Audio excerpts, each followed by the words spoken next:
सोचिए, एक कंपनी जो पाकिस्तान के खेतों को संभालती है, अब वो तवानाई, कानकनी और रियल एस्टेट जैसे बड़े मैदानों में कदम रख रही है। ये कहानी है फातिमा फर्टिलाइजर की, जो अब सिर्फ खाद बनाने वाली कंपनी से कहीं आगे निकल चुकी है। चलें देखते हैं कि ये कंपनी कैसे अपनी जड़ों को मजबूत रखते हुए नई शाखें निकाल रही है। लेकिन ये सिर्फ आगे बढ़ने की दौड़ नहीं है। फातिमा फर्टिलाइजर की हिकमत अमली के दो अहम सतून हैं।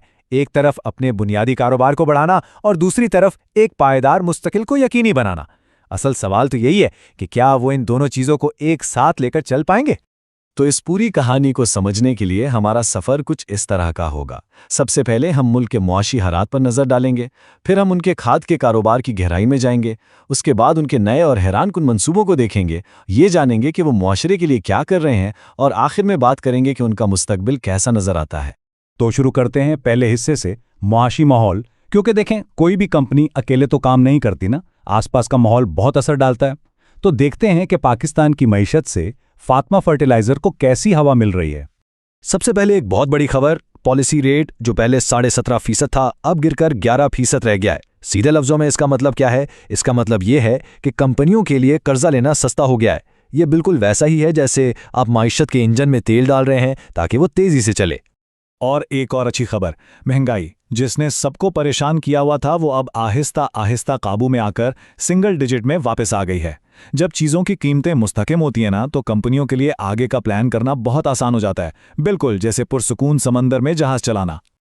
तो एक तरफ तो डॉलर के मुकाबले में रुपया काफ़ी मुस्तहकम है, जो कि अच्छी बात है, लेकिन दूसरी तरफ एक छोटी सी फिक्र की बात भी है। मईशत में ज़राअत का जो हिस्सा है वो थोड़ा सा कम हो रहा है, और फातिमा फर्टिलाइजर जैसी कंपनी जिनकी तो बुनियाद ही ज़राअत पर है, उनके लिए ये एक चैलेंज हो सकता है। चलें अब बात करते हैं कंपनी के दिल की, यानी उनके बुनियादी कारोबार की। यही तो वो इंजन है जो उनके बाकी सारे बड़े मंसूबों को ताकत दे रहा है। देखते हैं कि इस इंजन में कितना दम है। ये तस्वीरें देखें, पूरी कहानी खुद बता रही हैं।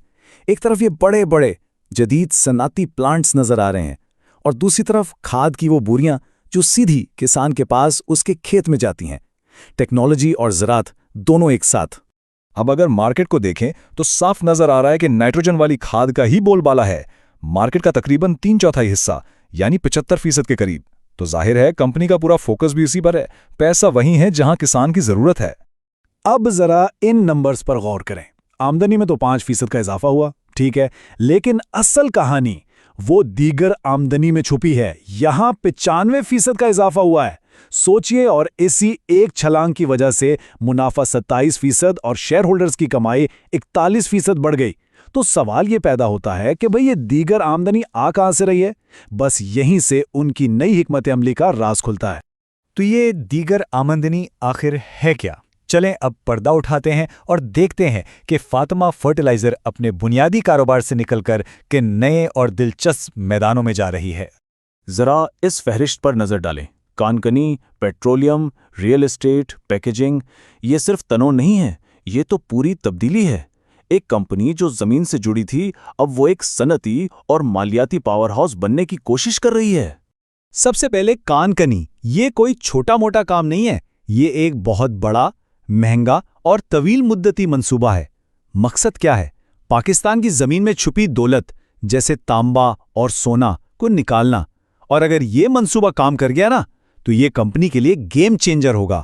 फिर अगला कदम है तवानाई के शोबे में। तेल और गैस की तलाश, ये एक ऐसी गेम है जिसमें जीत दोहरी है। इससे न सिर्फ कंपनी का मुनाफा बढ़ेगा, बल्कि पाकिस्तान की तवानाई की जरूरियात पूरी करने में भी मदद मिलेगी। और फिर आती है रियल एस्टेट। लेकिन यहां भी इनका तरीका थोड़ा अलग है।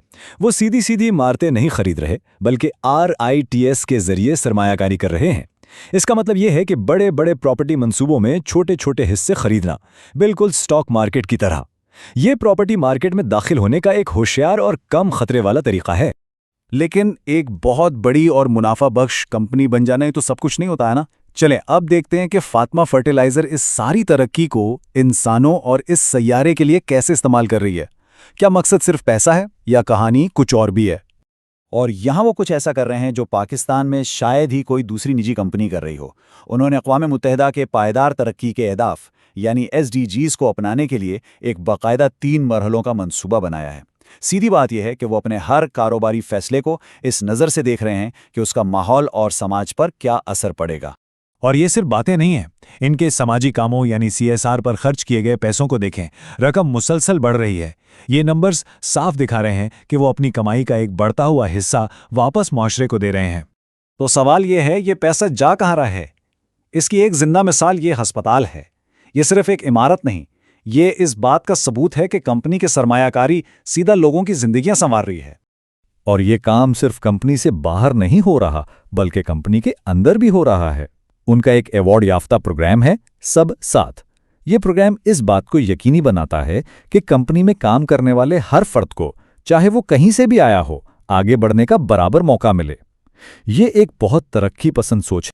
तो हमने उनका माजी भी देख लिया और हाल भी। अब आखिरी और सबसे अहम सवाल, आगे क्या?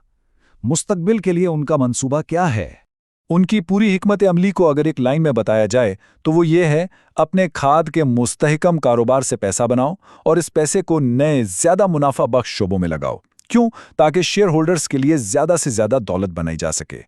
तो आखिर में वही सबसे बड़ा सवाल रह जाता है, एक कंपनी जो जमीन और खेत की जुबान समझती है, क्या वो कानों की गहराइयों, तवानाई की पेचीदगियों और मालियात की ऊंची उड़ानों में भी इतनी ही माहिर हो सकती है? इसी सवाल का जवाब फातिमा फर्टिलाइजर का मुस्तकबिल तय करेगा।